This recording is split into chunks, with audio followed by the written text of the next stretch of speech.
Ben voilà, on va faire le test du Roadcast 16S. Hop, on fait dans la tombola de Mani. Un grand merci à lui. Ça fait déjà un moment que je voulais faire une vidéo. Mais depuis c'est décembre, il pleut. Donc là on est mi-avril. Hier il a plu, aujourd'hui il fait beau, demain il pleut. Donc on va en profiter pour rouler un peu. Donc, pour ceux qui n'auraient pas suivi, Roadcast 16S, donc Flyer 16S, SSS 500 kV. Donc ça arrache quand même un petit peu. Le punch est sur minimum, sur l'eau.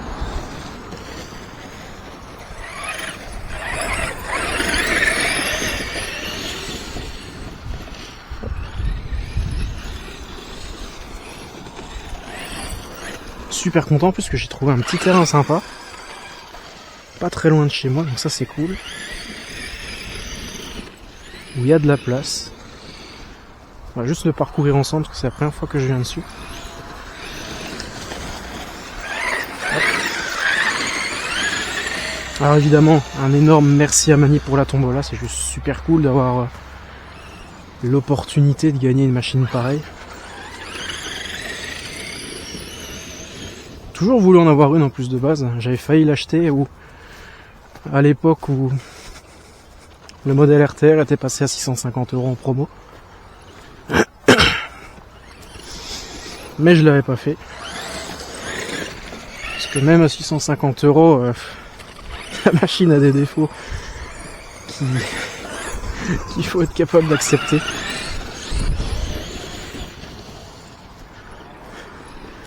C'est dommage parce que globalement la machine a une bonne gueule. Bon, c'est un carré roulant, mais soit. Il en faut pour tout le monde. Mais il y a plein de petits défauts à la con. Direction qui est pas bonne. La solidité qui est pas terrible. Les pièces qui coûtent cher. Enfin, qui coûtent cher quand tu les trouves. Ça aussi, c'est encore autre chose. Pas toujours du stock. Sauf chez RC Pascal. Bim, 1 €, comme dirait Mani. Blague à part, si vous n'avez jamais été chez RC Pascal, ou si vous ne le connaissez pas, ce qui serait étonnant parce que Mani fait pas mal de vidéos avec Yves. Franchement, elle est sur sa boutique, elle est bien foutue. Beaucoup de pièces en stock, ça fait plaisir. Surtout si vous êtes en Belgique comme moi. Ça, c'est un truc qui est génial. C'est 3,75 € de livraison dans un point relais, et si vous commandez un jour ouvré, genre un lundi, comptez 3 jours avant d'être livré, 2-3 jours. Donc ça c'est top. Tu casses une pièce, t'es impatient. RC Fascar, ils ont du stock, ils livrent rapidement, en point relais, en plus ça coûte rien. Donc ça te fait pas mal au cœur de faire une commande à 20 €. Contrairement à d'autres sites où quand tu fais une commande à 20 boules, t'as 10-15 balles de frais de port en plus. Ce qui fait mal. Là, t'achètes ta petite pièce, 3,75 € de livraison, c'est plié.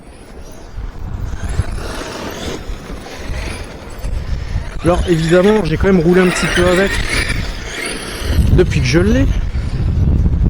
Je vais vous dire les petites mésaventures que j'ai pu avoir avec. J'ai réussi, alors ça c'est un peu spécial, à casser un cardan GPM. Ouais, j'ai cassé un GPM, pourtant c'est du costaud.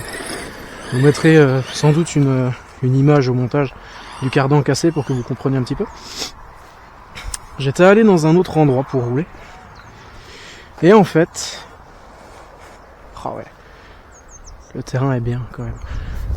En fait, ce qui s'est passé, c'est que c'est des cardans CVD. Donc t'as la tête qui est dans la fusée, simplement. Et cette tête, elle tient dans la fusée grâce à un axe. Et forcément, la tête, elle bouge librement autour de l'axe. Bah justement, le problème, il vient de là. Je ne sais pas comment, à mon avis, ça devait être à cause des projections des roues avant, parce que c'est à l'arrière que je l'ai cassé. Ben, la tête de cardan était grippée dans la fusée, donc elle ne tournait plus sur l'axe. C'était bloqué, tout simplement. Sauf que moi, en roulant, je me rends pas compte. Ça faisait pas un bruit, ça faisait pas de bruit particulier. Le véhicule avait pas l'air de se comporter trop mal. Puis à un moment donné, j'ai entendu clac. Et quand j'accélérais, ça accélérait dans le vide. Je me dis bon, peut-être le pignon qui s'est desserré ou quoi. Non, non, le cardan en fait s'est sectionné à ras de la tête. Ce qui est quand même assez étonnant. C'est clair que là... Du coup, ce que j'ai fait... Alors c'était à l'arrière gauche. Si je dis l'arrière... Ouais, si, l'arrière gauche. Ce que j'ai fait tout simplement, c'est que j'ai remplacé le cardan par un que j'avais déjà. Parce qu'il y en avait 4 sur la machine. Et ce que j'ai fait, c'est que j'ai laissé 2 GPM à l'arrière. Par contre, à l'avant, j'ai remis des cardans d'origine. Parce que comme les triangles arrière, c'est des RPM et que les RPM plient plus facilement, j'ai laissé les GPM. Pour éviter de bananer les cardans d'origine. Comme à l'avant, c'est les triangles d'origine qui, eux, sont durs. Bah, j'ai remis les cardans d'origine. Surtout que bon, j'en ai, je sais pas, j'en ai 4, 6, peut-être 8 cardans d'origine. C'est un délire, j'ai eu un stock entier de pièces de rechange, il y a de quoi rouler pendant des semaines, voire des mois. En plus, Mani, il est tellement gentil, les cardans qu'il a pliés, il me les a redressés avant de me les donner. Franchement, si ça, c'est pas beau.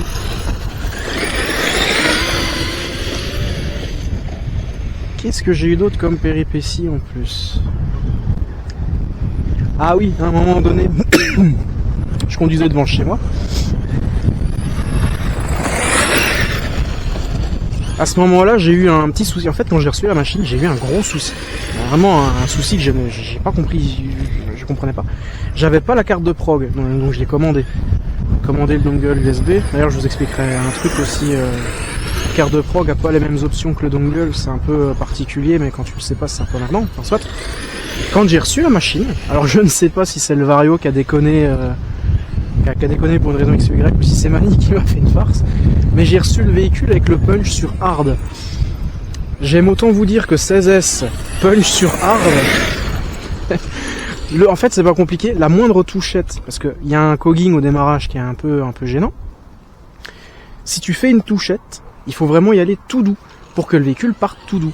Sauf que si tu faisais vraiment, on parle d'un demi-millimètre en trop, le véhicule partait sur 2 roues tout de suite, avec le punch sur hard. Et ce qui s'est passé, c'est que je l'ai retourné, sauf que c'était dans une ruelle à côté de ma maison. Donc le machin s'est foutu sur le dos comme une tortue à même pas 20 km/h, tellement il y avait de force pour le foutre sur le dos. Le véhicule a glissé, forcément, sur la carrosserie. Et le véhicule est allé taper ma grosse poubelle noire. Pas un choc très violent, c'était à 20 km/h, donc je me dis bon bah c'est pas grave, je fais gaffe sur les gaz la prochaine. Je refous le véhicule sur ses 4 fers, je reroule. Ah, faut faire gaffe, il y a une branche là-bas, j'allais la retirer. Je refous le véhicule sur ses 4 fers, je roule. Et là je me dis bah merde, la suspension elle est bloquée. Il y avait la suspension à l'arrière, je sais plus si c'était gauche ou droite, qui était coincée. Je me dis mais qu'est-ce que c'est que ça? Le choc, pourtant qui était pas violent, parce que vraiment 20 km/h, a déplacé une pièce. Donc en gros vous avez la suspension, vous avez une pièce en bas qui est vissée donc dans le filetage du corps de la Morto, et c'est cette pièce là qui contient normalement les joints toriques pour que la tige coulisse bien et qu'il n'y ait pas une fuite. Bah cette pièce là, qui pourtant est épaisse parce qu'elle fait peut-être 2 cm de haut, donc 2 cm de filetage, a sauté. C'est-à-dire qu'en gros le filet a sauté, ce qui fait que la pièce était de travers. Alors que le choc n'était pas du tout violent, il n'y a rien eu, la tige n'était pas coincée, enfin la tige n'était pas pliée, rien.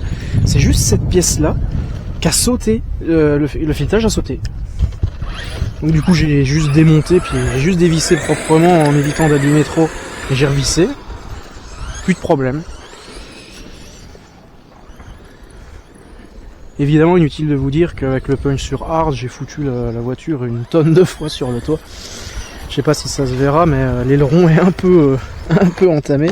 Je sais pas si je cadre bien là. L'aileron est un peu entamé et la carrosserie est griffée de partout. Parce qu'au tout début, quand je l'ai reçu, comme dit, j'avais le punch sur hard. J'aime autant dire que ça fonctionnait pas mal. Et moi je me disais mais c'est bizarre, dans les vidéos de Mani il marche pas aussi fort le véhicule. C'est problématique. Puis il se mettait vraiment tout le temps sur 2 roues, c'était pas con. En fait c'était juste dangereux, c'était juste foncièrement dangereux. Parce que moi en fait j'habite donc là-bas plus loin, là, dans la maison avec les châssis blancs. Et je roule beaucoup devant la maison. Parce que ici ça se voit pas. Je suis en haut du village.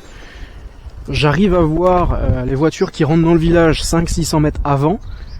Et j'ai une vue dégagée jusqu'au centre du village, donc pratiquement jusqu'à l'église.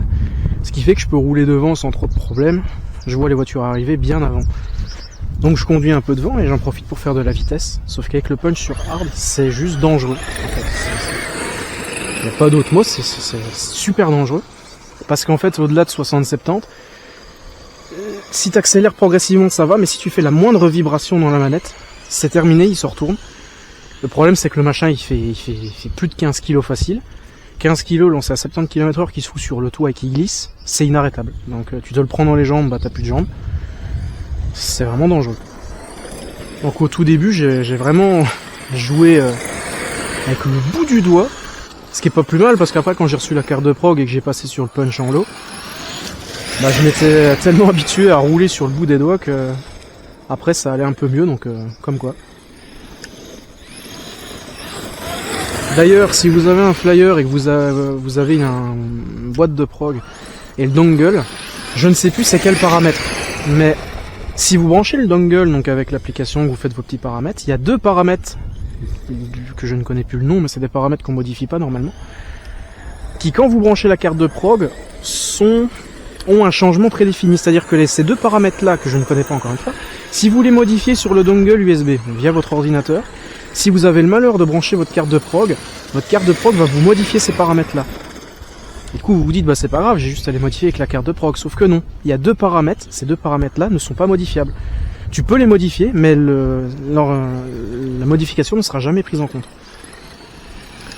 Donc si vous si vous posez la question de qu'est-ce que je prends, est-ce que je prends une carte de prog ou un dongle USB, prenez le connecteur USB. Alors oui c'est chiant parce que sur le terrain vous avez peut-être pas votre ordi pour modifier vos paramètres, mais au moins ça vous évite les soucis d'avoir ces 2 paramètres là qui changent.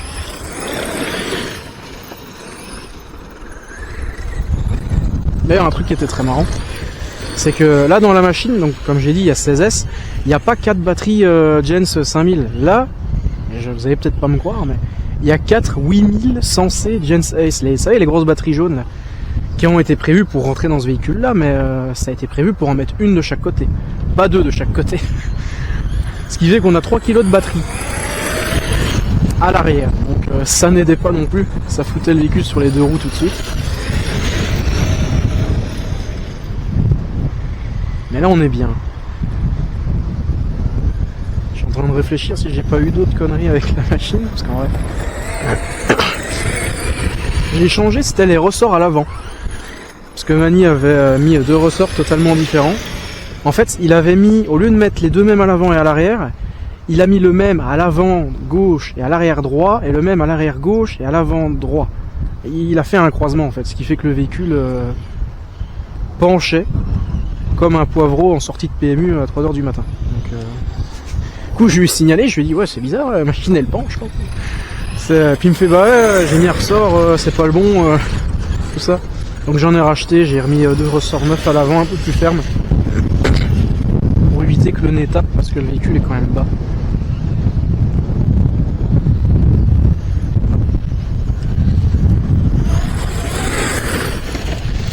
J'ai changé aussi les pignons du diff central. Comme j'ai fait beaucoup de wheeling avec le punch au max, le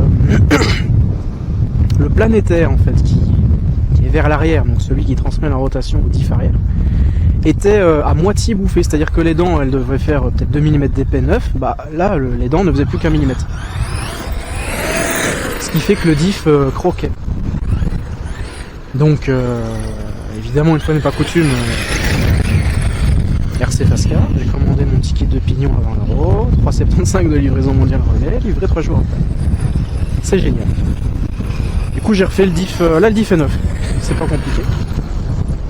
Et j'en ai profité aussi pour faire un test. D'origine, Mani avait mis de la 20 millions au 100, ce qui fait que le véhicule avait il avait énormément de grippe. Là j'ai mis de la 2 millions. Ça mouline vachement plus, mais personnellement je préfère. Parce que comme il mouline, vous voyez, il tourne un peu mieux. Alors, je dis il tourne un peu mieux, il vient de prendre 10 mètres pour faire demi-tour, mais d'origine il en prend 20, donc ça va. Vous voyez, il va quand même bien. Même en roulant un peu vite, il y a moyen de... Ouais, bon, ceux qui roulent en X-Max doivent se fendre la poire en me voyant dire que ça tourne bien. Mais ça tourne mieux, comme le diff mouline un peu, ça aide. Puis ça m'évitera de bouffer les planétaires du diff central trop rapidement aussi. Parce qu'avec de la 1 million, le machin c'est un dragster. Hein. Même sur route, c'est incroyable.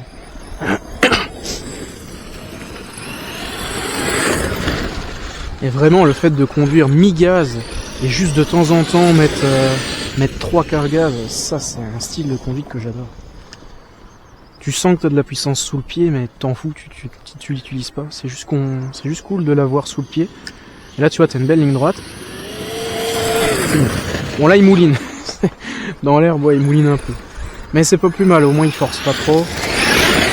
Ça économise un peu la transmise, c'est très bien. Et comme dit, il est un peu plus maniable. C'est un peu sympa.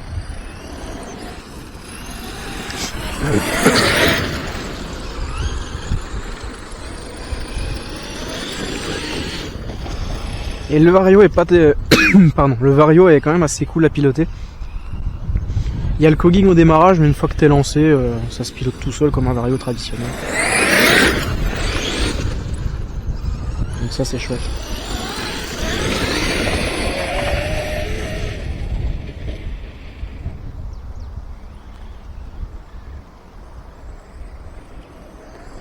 Je suis en train de réfléchir, mais qu'est-ce que j'ai fait aussi?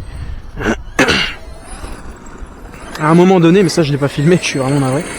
J'ai installé un ESS Dual Plus et j'ai mis un bruit de V8 dedans. Ça me faisait beaucoup rire. Conduire ça devant chez moi à 90 km/h, avoir le gros bruit de V8. Parce que vraiment avec l'huile 20 millions au centre, ça tracte. Hein. Je vais juste... Hop. Bon, le cadrage va pas être terrible à mon avis si je me rapproche. Ah, moi on excuserait. Mais non, franchement, c'est dommage parce que le véhicule en soi est chouette, mais le prix des pièces, la direction, globalement, c'est pas... C'est un engin qui est bien si tu roules sur piste ou si tu fais de la prairie tranquille, mais bon, est-ce que c'est nécessaire d'avoir un engin 16S de plus de 15 kg pour faire de la prairie tranquille? Je suis pas vraiment certain. M'étonne pas qu'ils les vendent pas ces machines. Et c'est dommage, vraiment, il y avait moyen de faire un truc, mais c'est... À part la transmission qui est solide, globalement, il n'y a pas grand chose. Donc, ouais, alors attendez, j'essaie de me reculer un peu, parce que, à mon avis, ça doit pas bien cadrer. Donc, on a, vous voyez, les grosses batteries. Ce qui est bien, c'est qu'elles chauffent pas. Ça, c'est pas mal. Le Vario, tranquille. Le moteur, lui, il est un peu plus chaud.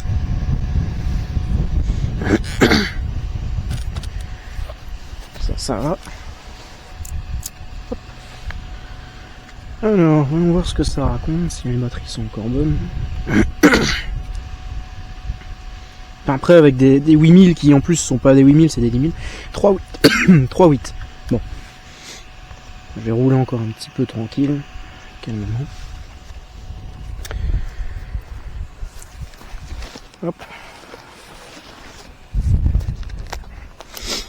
J'en profite également pour vous dire que la machine, même si je suis très content de l'avoir eue, et d'avoir pu la tester, parce que c'est ça aussi qui est génial de gagner une machine, c'est que ça m'aura permis de la tester à moindre coût, parce que j'ai payé juste le combo. Donc je me permets de vous dire que la machine sera bientôt en vente. Et ouais, navré pour les personnes fans de Arma. Parce que depuis tout à l'heure, je vous parle des défauts, mais j'ai pas parlé du plus gros défaut de cette machine. C'est que j'ai un X-Max. C'est con, hein. C'est vraiment con pour le coup. J'ai un X-Max à la maison, donc ouais, forcément, c'est marrant d'avoir un machin turbo diesel, triple compresseur 16S qui roule à 90 en ligne droite, mais il n'y a qu'en ligne droite que c'est marrant. Le reste du temps, c'est pas spécialement fun. Et comme dit, si c'est pour faire de la prairie tranquille et pas oser faire des sauts parce que t'as peur de péter une pièce ou quoi, c'est pas une machine qui est vraiment faite pour moi. Mais je suis quand même super content d'avoir pu la gagner. Parce que ça m'aurait fait chier vraiment de payer cet engin à 750 balles, remettre 400-500 boules de combo dedans et me rendre compte derrière que ah merde ça me plaît pas. Et c'est pour ça que je suis très content. Merci Mani pour la tombola parce que vraiment c'est... Il y a que comme ça en fait que j'aurais pu tester une machine pareille parce que c'est tellement incongru que je l'aurais jamais acheté.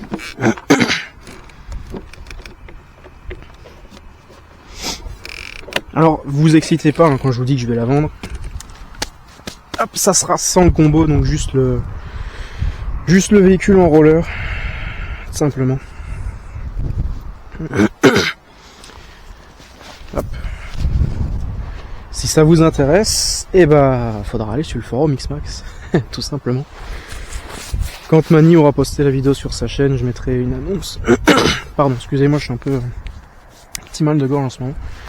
Quand Mani aura publié sa vidéo, enfin la vidéo sur sa chaîne, je mettrai une annonce sur le forum Xmax.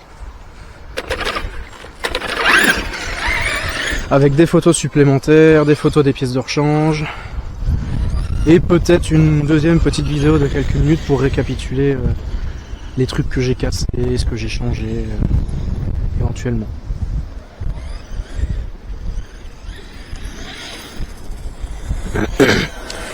Hop, attendez. Et pour ceux qui se posent la question du prix, excusez-moi, j'ai vraiment mal à la gorge. En roller, donc avec toutes les pièces que Mani, toutes les pièces de rechange que Mani m'a donné, la carreau, enfin les deux carreaux incassables et la carreau d'origine, le jeu de pneus d'origine plus les Proline qui sont montés. Donc allez voir la vidéo qu'il a fait quand il m'a fait la machine, tout simplement, vous aurez les informations manquantes. Tout ça, je vous ferai ce roller-ci à 300 €, frais de port compris, envoi par Chrono 13. 300 € pour le roller, envoi compris, ça me semble un prix... J'ai vraiment du mal. Ça me paraît être un prix correct. Je verrai un petit peu. Je demanderai à Mani si c'est pas trop cher parce que c'est un peu... c'est toujours un peu délicat. C'est une machine qu'en soi j'ai gagné gratuitement et derrière la vente c'est toujours un peu délicat. Parce que bon, le but c'est pas de faire un profit de malade et de m'enrichir sur le dos des autres. Le but c'est de faire le roller à un prix sympa. Comme ça, quelqu'un qui aime bien Arma et qui aime bien la machine, bah, il se fait plaisir. Moi derrière, je me fais un petit billet que je pourrais mettre dans d'autres machines, le Xmax notamment. Mais si ça change pas et si Mani est d'accord, bah, ça sera 300 € frais de port compris. Chrono 13 uniquement. C'est pas la peine de demander Mondial Relais ou quoi, parce que la boîte sera trop grosse et trop lourde. Vaut mieux faire du Chrono 13. Mais comme dit, ne vous pressez pas, ça sera sur le forum Xmax en temps et en heure.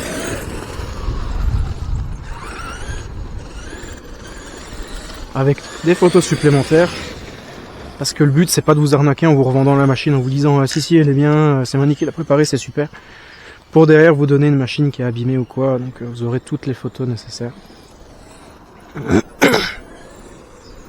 Ce que je peux déjà vous dire c'est que bah, y a un cardan GPM en moins, ouais, ça faut le savoir. Si vous voulez avoir un véhicule full GPM au niveau des cardans, faut racheter une paire, ouais, la vraie. Le diff central, bah il est neuf. Parce que ouais. Après cette vidéo-ci, je ne le roulerai plus. Pour éviter de l'abîmer tout simplement. C'est une machine qui casse facilement.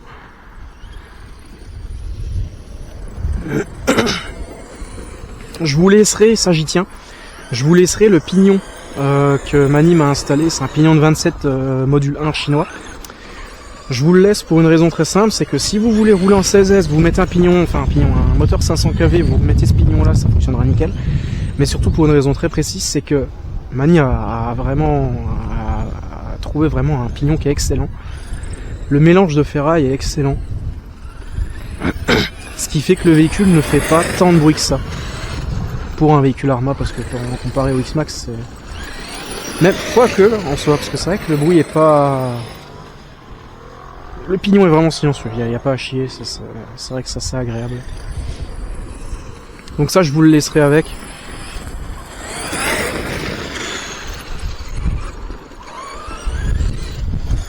Parce que moi je m'en servirai pas de toute façon, un pignon aussi gros, je vois pas sur quoi je pourrais m'en servir. Sur le X-Max je suis en mode 1.5, donc ça je vous le laisserai. Ce que je peux vous dire c'est que diff avant, diff arrière, j'y ai pas chipoté. Mais ils vont bien, pas de problème.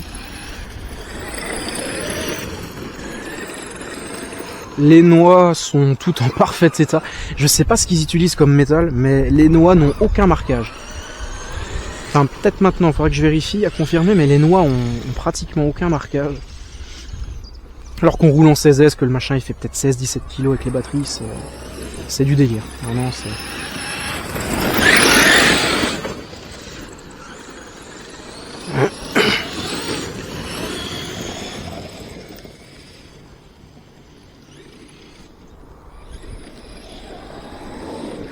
Oula, il a bien tourné. Vous avez vu avec la 2 millions au centre, on arrive à le faire drifter un tout petit peu. Et ça devient tout de suite plus agréable. Attendez, j'ai une branche qui est hop, coincée là. Voilà.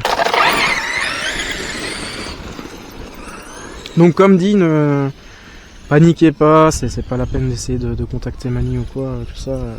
Quand la vidéo sera en ligne, je mettrai sur le forum. Soyez pas pressés. Faut pas être pressé de toute façon.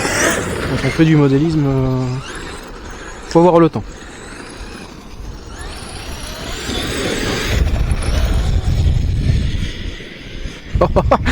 Ce qui est impressionnant, ça je l'ai pas dit parce que moi j'ai jamais connu du 16S. Moi j'ai connu Granit Mega, donc charbon. J'ai mis un petit combo ensuite électrique où je suis monté à 40-50 km/h. Je suis passé ensuite sur Kraton 6S. Où là c'est un monstre de puissance. Il y a un an X-Max, quand j'ai reçu la machine, ça c'est un truc qui est impressionnant en 16S, ça a une force, ça arrache, ça s'épuise jamais, tu sens que le machin il pourrait tracter 10 kg de plus, c'est fou. T'as une force, ça je l'ai pas dit mais l'engin là, je le répète, il y a 3 kg de batterie. C'est-à-dire que là, il fait peut-être 16, 17, peut-être même 18 kg. En vrai, j'en sais trop rien, je l'ai même pas pesé. Mais c'est une brique, le machin. Et bah pourtant, à la gâchette, le feeling, c'est un Outcast 6S. Il est léger. Au feeling, tu te dis pas, bah oui, c'est un machin de plus de 15 kg, c'est une brique, non? En 16S, t'as l'impression qu'il est tout léger. Par contre, maintenant, je suis emmerdé. Mani, c'est vrai que là pour le coup tu m'emmerdes un peu parce que maintenant à cause de toi j'ai envie de foutre 16S dans tout. J'ai le X-Max à la maison, là je le regarde de travers à chaque fois que je rentre en mode le SSS 500 kV il rentre. J'ai juste à me prendre un petit support moteur chinois à 35 €. J'ai envie de mettre 16S dans tout, c'est magique. L'engin il est léger, t'as de l'autonomie, t'as de la patate, c'est juste génial.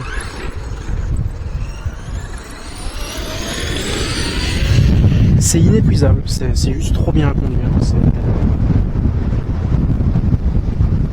C'est pour ça d'ailleurs que je vends pas le combo, que je vends uniquement le châssis.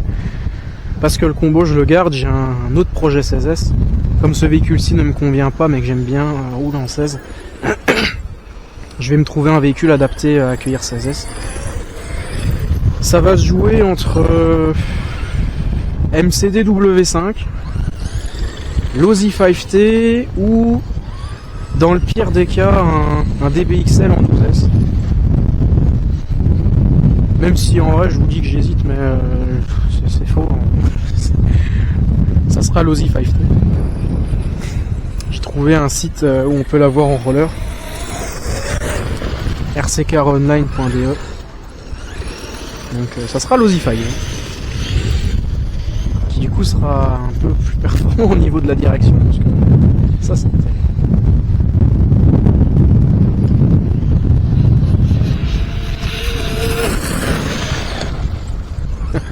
c'est trop bien, 16S c'est trop bien.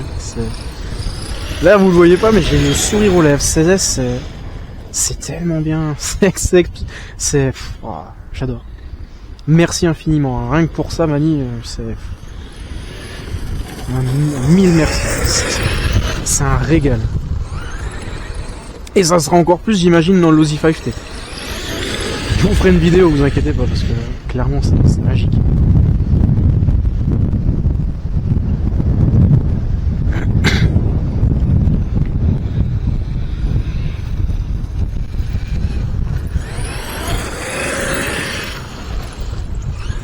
Puis là, c'est bien, il glisse un petit peu, c'est sympa. Et tu vois, ça aussi c'est un truc qui est génial, comme le véhicule est lourd, tu le laisses en roue libre, il roule encore 20 ou 30 mètres. Tu reprends le véhicule calmement, et bam. Tu profites vraiment bien du truc.